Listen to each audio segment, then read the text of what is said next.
You know, when I reviewed Avengers Infinity War last year, I remember thinking, man, this movie's gonna be really hard to talk about without spoilers. Y'all ain't seen nothing yet.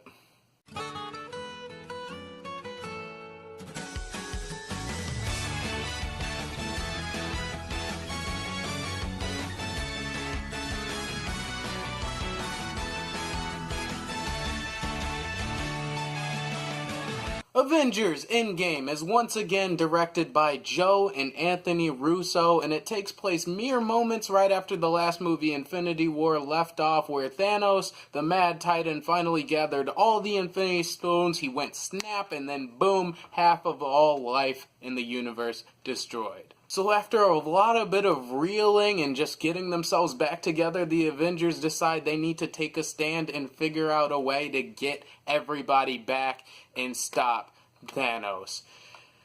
And that's all I can say. That's literally all I can say about this 3-hour movie, because literally the rest of the plot is spoilers. Makes it a little difficult to review, but let me say that's such a brilliant move on the marketing. Every shot, except for a couple weensy-beensy moments in the trailers, are taken from the first 15 to 20 minutes of the movie, if you didn't already know. Meaning that a good 90% of this movie you aren't even aware of. You don't even know what kind of movie this really is until you watch it. Lots of surprises, lots of stuff I can't talk about. That's why I'm gonna do a spoiler-filled review of this later, but that's not what you're here for. Let's get started on my spoiler-free thoughts of what I loved about this movie. First of all, I love what this movie does with its tone. Right out the gate, right in the opening shots, you can tell this is not gonna be like any Marvel movie you've ever seen. It kind of reminded me of Logan a little bit in that it just starts off so somber and so heartfelt, and you're like, okay,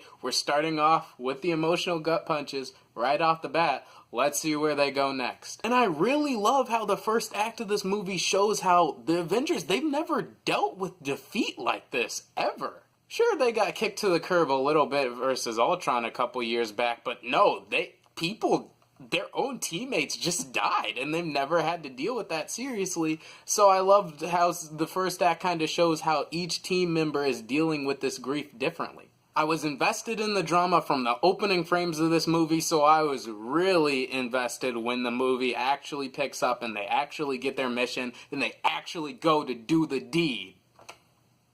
I said that weird, but you know what I mean, kill Thanos. This movie grabbed my attention and never let go of it. I went into this movie, you best believe I went into this movie with several snacks. Several. And this movie passed the snack test in a way that I've never experienced before. It passed it so well. I was so locked in from the start. I was so invested. I didn't even sit back and eat my snacks. And I'm not even mad. And that's not to say that this movie is all somberness and dread and misery, but it's just all so compelling. Through the humorous moments, through the dramatic moments, I really love how much chemistry this cast continues to have. You'd think after so many years of playing these characters, they'd finally lose their touch at some point, but they just get better and better every movie. A ginormous shout out to the original 6 Avengers. Hulk, Iron Man, Thor, Black Widow, Captain America, Hawkeye. These guys get the most development and they give the best performances they've ever given in the MCU. They're so multifaceted, they're so emotional. You can see every conflict they have, both internal and external, and you're with them for the ride because, again, you've been investing, caring about these characters and seeing their movies for 11 years now. I really love how this movie focuses on the hero's journey and how they have to sacrifice this time. Infinity War was about Thanos' journey. It was about the sacrifices Thanos had to make to win the day. But this movie is the complete opposite. It's the hero's movie. It's what they had to sacrifice to get everyone back. And I absolutely love that. There's not a single scene in this movie that feels wasted. There's so many character moments and so many scenes that not just do something for the plot, but completely wrap up a certain aspect of each character's arc from every other MC movie up to now. The overall feeling, the best word I can use to describe this movie is just satisfying. This is the last movie in which we're going to see a lot of our favorite MCU characters from the beginning ever, so they had to write him off in a very satisfying way for the fans, and they did it so well. Kudos to the Russos. Can you tell I'm trying to be vague? This is hard. Speaking of hard, you know what was hard to get through? The third act. Oh my goodness. The third act of this movie is so much fan service and so much comic book splendor. It's just, I can't even, it was great. The last 30 to 40 minutes of this movie is pure fan service in the best way possible. A lot of it is predictable, sure. If you looked into any comics or looked into any fan theories over the last 11 years, chances are that moment is in the movie. However, let me tell you a little thing about fan service. It's okay to be predictable. Think of it this way. If you told your best friend you were going to buy him a car, right? If you told your best friend you were going to buy him a car, and it took him a lot of years, a lot of birthdays, right? And then he just walks around just driveway a random birthday, and you just say, here's your car.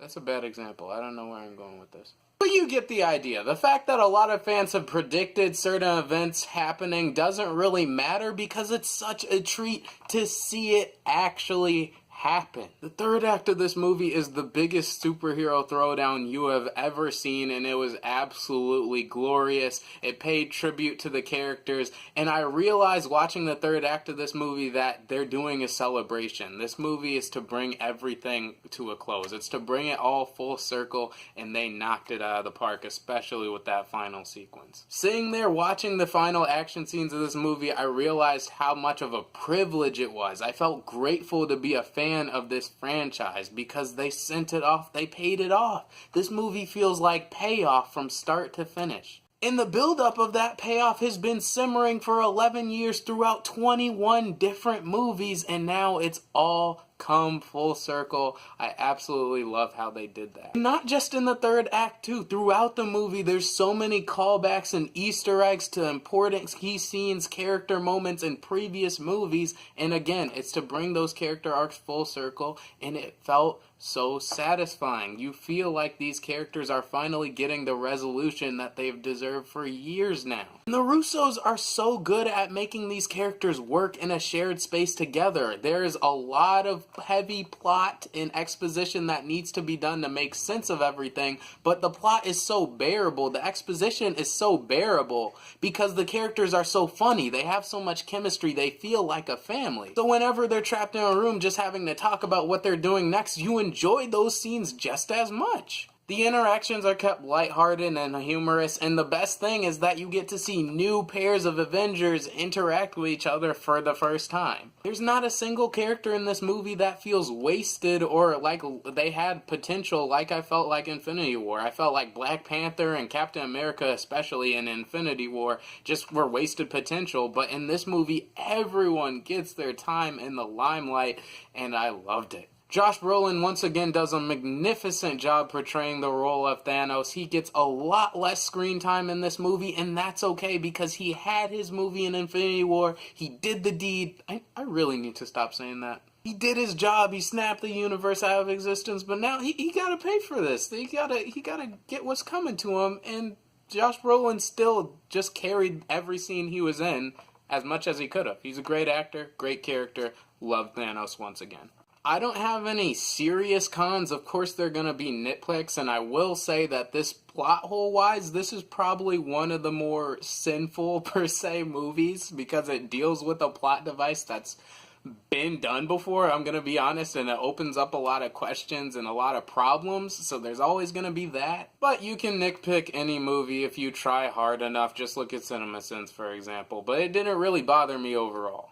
Another thing I can see people complaining about a good amount is the first act. It does take this movie a little while to get going in that the action doesn't rev up until a little bit later, but again, like I said, I was so invested in the character moments in the drama, it wasn't an issue for me. This film both met and surpassed my expectations. I feel completely justified for being a fan of this universe. I feel grateful that I was born in a generation that could experience something like this. And I was also just happy as both a superhero fan and a film critic, someone who loves watching well put together movies.